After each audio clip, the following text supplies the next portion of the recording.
כשהיא אומרת שצריך לעצב את הבית מחדש, קודם כל תרגע. תקשיב, תתעניין, תתמוך. עכשיו קח אותה למרכז אחד עם הרבה חנויות. תגיד מילים כמו מחמם, זורם, דרמטי.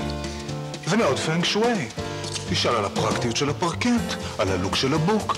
תחייך, תחמיא, תזכור. התפרצת?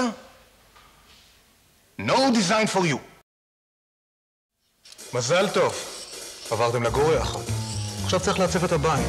ואז אתם מגלים שלך חשוב הכסף, לסגנון. אתה רוצה מגוון של מחירים, היא של עיצובים.